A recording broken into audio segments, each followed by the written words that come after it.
آپ جو وزیر اعظم نے اعلان کیا وہ تو 7 روپے کچھ پیسے ہیں، لیکن کراچی کے لیے ابھی تک سامنے واضح طور پہ نہیں آ سکا ہے. اطلاعات یہ ہے کہ شاید کچھ کم کی الیکٹرک کی جانب سے اعلان کیا جا رہا ہے، تو تناسب شاید 2-3 روپے کا بن رہا ہے، وہ درست بنے گا. دوسرا یہ کہ آپ تو یہ کہتے ہیں کہ آپ کی تحریک کے سلسلے میں ہوا، لیکن بہت ساری جماعتیں اور بھی کریڈٹ لے رہی ہیں، خاص طور پہ اس کے وہ کہہ رہے ہیں کہ ہم حکومت میں شامل ہوئے تو ہمارا بنیادی مطالبہ تھا کہ بجلی سستی کے مطالبے میں یہ ہوا ہے. تو کیا صرف آپ کی اپنی یہ کاوش ہے یا پھر دوسرے بھی شامل ہے؟ نہیں، مجھے کچھ کہنے کی ضرورت نہیں ہے.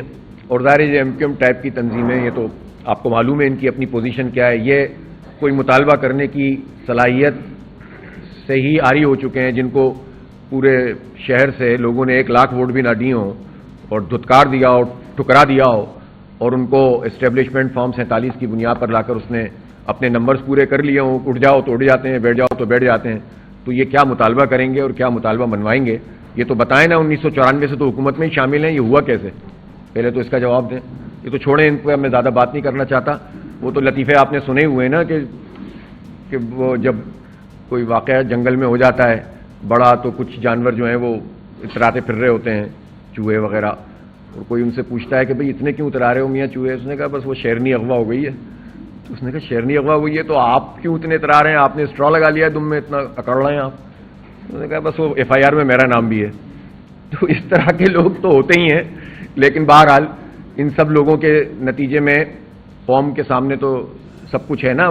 وہ تو زندہ لوگوں کا اجتماع تھا نا کہ جو 14 دن تک راولپنڈی میں دھرنا دیا تھا، اور پورے اسلام آباد کو جو بلاک کیا گیا تھا اور چاروں طرف سے جو ہے وہ لوگ پہنچے تھے، اور پورے ملک میں جو گرفتاریاں ہوئی تھیں، اور پھر اس کے بعد جو معاہدہ ہوا تھا، اور اس کے بعد اس کا فالو اپ ہوا تھا، اور وہ جو ہڑتال ہوئی تھی، تو اس میں یہ سب پارٹیاں کہاں تھیں؟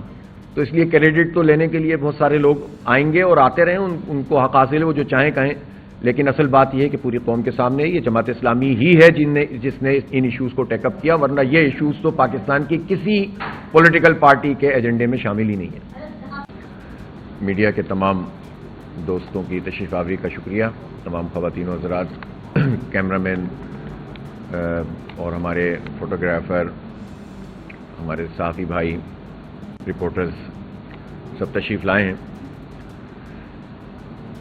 کل وزیر اعظم صاحب نے بجلی کی قیمتوں میں کمی کا اعلان کیا. اس کمی کا تو ہم نے خیر مقدم کیا ہے، اور ہم یہ سمجھتے ہیں کہ وہ IPPs جو اس وقت بھی پاکستان کے عوام کا خون نچوڑ رہی ہیں، ان سے بات کرنے کے لیے حکومت تیار نہیں تھی. اور حکومت یہ کہہ رہی تھی کہ چونکہ ہمارے ان سے معاہدے ہیں اور یہ بین الاقوامی عدالتوں میں چلے جائیں گے اور اس کے نتیجے میں پاکستان کے لیے مشکلات پیدا ہو جائیں گی، لہٰذا ان IPPs کو ہمیں ایسے ہی چلنے دینا ہے، اور یہ ہماری مجبوری ہے کہ بجلی کے بل اسی طرح سے آتے رہیں. پہلی مرتبہ جماعت اسلامی نے ہی اس پورے مسئلے کو پوری قوم کے سامنے پیش کیا، پوری ورکنگ کی، اور یہ بتایا کہ 1994 سے لے کر اب تک جو IPPs بنی ہیں اور ان سے معاہدے ہوئے ہیں، ان کی اکثریت جال سازی پر مشتمل ہے. یا اس میں دھوکہ دہی کی گئی ہے، یا اس میں کرپشن کی گئی ہے، یا اس میں اپنے من پسند لوگوں کو نوازا گیا ہے. اس میں حکومتی IPPs بھی شامل ہیں، اور اس میں انڈیویجولز کی IPPs بھی ہیں، اور بین الاقوامی IPPs بھی شامل ہیں. ہم نے تفصیل سے جب ورکنگ پوری قوم کے سامنے رکھی تو اس کے بعد پھر ہم نے احتجاجی تحریک شروع کی. اور آپ کو یاد ہوگا کہ راولپنڈی اسلام آباد میں ایک تاریخی دھرنا ہوا، اور دھرنے کے 1 ہفتے تک تو حکومت ماننے کے لیے ہی تیار نہیں تھی کہ IPPs سے بھی کوئی بات ہو سکتی ہے. لیکن بالآخر ہم نے انہیں مجبور کیا، اور اس کے بعد حکومت نے دھرنے سے ایک معاہدہ کیا. اور اس معاہدے کی سب سے خاص بات یہ تھی کہ ہم نے یہ بات اس میں طے کی تھی کہ جو IPPs سے نیگوشیٹ کیا جائے گا اور اس کے نتیجے میں جو قومی خزانے کو فائدہ ہوگا، اس کا اثر بجلی کے بلوں میں آنا چاہیے. اس پر وہ تیار نہیں ہو رہے تھے، لیکن ہم نے اس میں شق کو شامل کروایا. اور پھر بات وہاں ختم نہیں ہو گئی، اس کے بعد بھی ہم نے اپنے احتجاج کے سلسلے کو جاری رکھا، اور پاکستان کی تاریخ کی سب سے کامیاب ہڑتال گزشتہ سال 28 اگست کو ہوئی تھی، جس میں پوری قوم اور تاجر برادری نے متفقہ طور پر شرکت کی. اور اس طرح یہ پریشر ڈیولپ ہوتا چلا گیا. اس دوران حکومت لیت و لال سے کام لیتی رہی، لیکن ہم نے اس کا تعاقب جاری رکھا اور بالآخر ابھی پہلا مرحلہ ہم اسے سمجھتے ہیں کہ جس میں وزیر اعظم نے یہ اعلان کیا ہے. ہم یہ بات واضح کر دینا چاہتے ہیں کہ یہ 7 روپے 41 پیسے فی یونٹ کا جو ریلیف ہے، یہ ریلیف اس سے کہیں زیادہ ہونا چاہیے، اس لیے کہ جو مجموعی طور پر پاکستان میں بجلی کی پیداوار ہے اس کی جو کیپیسٹی ہے وہ تو تقریباً 45,000 میگا واٹ سے زیادہ ہو گئی ہے، جبکہ ہماری کنزمپشن 26,000 سے زیادہ نہیں جاتی، زیادہ سے زیادہ آپ 30,000 کر لیجئے. تو اس کا مطلب یہ ہے کہ جو بقیہ بجلی کی ہماری صلاحیت ہے، اس صلاحیت کی ہم پیمنٹ کرتے ہیں جو بجلی بنتی ہی نہیں ہے ان آئی پی پیز کو، جبکہ ہمارے پاس ہائیڈل پاور موجود ہے جو سستی بجلی ہے. نیوکلیر پاور سے جب ہماری انویسٹمنٹ ہو چکی ہے تو اب سستی بجلی بنتی ہے. اسی طرح سولر میں اس کے بہت بڑے امکانات موجود ہیں، اسی طرح ونڈ انرجی ہے. تو یہ جو اور ہمارا اپنا کوئلہ ہے، ہم کیوں درآمدی کوئلے کے پر یہ پلانٹ چلائیں، ہم کیوں گیس پر یہ پلانٹ چلائیں، ہم کیوں RLNG پہ یہ پلانٹ چلائیں، ہم کیوں آئل پر یہ پلانٹ چلائیں کہ جس کو ہم افورڈ ہی نہیں کر سکتے.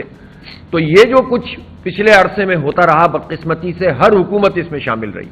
1994 سے یہ سلسلہ شروع ہوا، اس وقت پیپلز پارٹی کی حکومت تھی، پھر اس کے بعد نواز شریف صاحب کی حکومت آئی، یہ سلسلہ آگے بڑھا، نئے آئی پی پیز اس میں شامل اترے.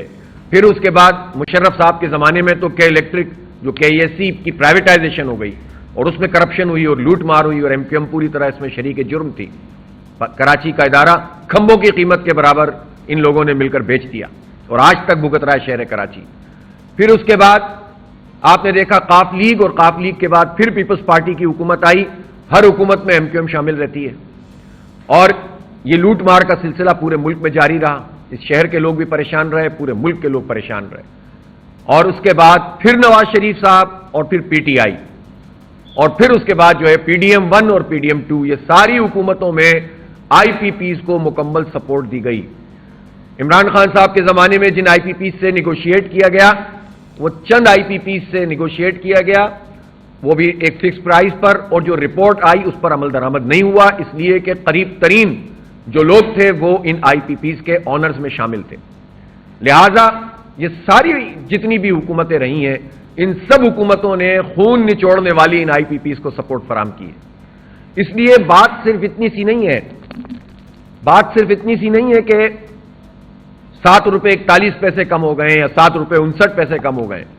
بات تو یہ ہے کہ جن لوگوں نے بھی پاکستان کے ساتھ یہ کھلواڑ کیا ہے ان سب کو قوم کے سامنے لانا پڑے گا. یہ فورینسک آڈٹ ہوگا تو سب کا پتہ چل جائے گا. ہر حکومت اور آئی پی پیز اور نیپرا، یہ سن 97 سے بننے والا یہ ادارہ، یہ نیپرا کیا کرتا ہے؟ ہر جرم کے اندر آپ جائیں گے تو یہ نیپرا کی شرکت موجود ہوتی ہے، رپورٹیں ساری ہوتی ہیں.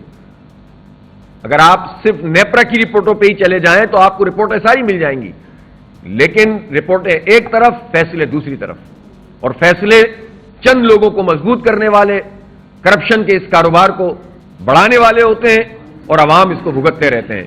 تو میں شہباز شریف صاحب سے یہ مطالبہ کرتا ہوں کہ فارنزک آڈٹ کیجئے. اور ابھی تو آپ نے 27 یا 29 آئی پی پیز کی بات کی ہے، یہ تو 100 سے زائد آئی پی پیز ہیں. تو گورنمنٹ کی اپنی آئی پی پیز سے کیوں نہیں یہ عمل تیز رفتاری سے مکمل کیا جا رہا؟ اس لیے اس عمل کو مکمل بھی کیا جائے اور براہ راست بجلی کے بلوں پہ اس کا اثر آنا چاہیے. بہرحال ہماری جدوجہد کے نتیجے میں اگر ایک بات قوم کے سامنے آئی ہے اور اس کے اوپر کوئی پیش رفت ہوئی ہے تو ہم اس کو ویلکم کرتے ہیں، لیکن بات کا یہ آغاز ہے، یہ اختتام نہیں ہے. آتش نیوز پاکستان کے سب سے بڑے نیوز نیٹ ورک کا حصہ بننے کا سنہری موقع. ملک بھر سے درج ذیل آسامیوں کی ضرورت ہے: bureau chief, deputy bureau chief, video editor, city reporter, تحصیل reporter, district reporter, crime reporter, press reporter, نمائندہ، نامہ نگار. Chief executive Syed Jamshed Bukhari. مزید معلومات کے لیے ان نمبرز پر رابطہ کریں.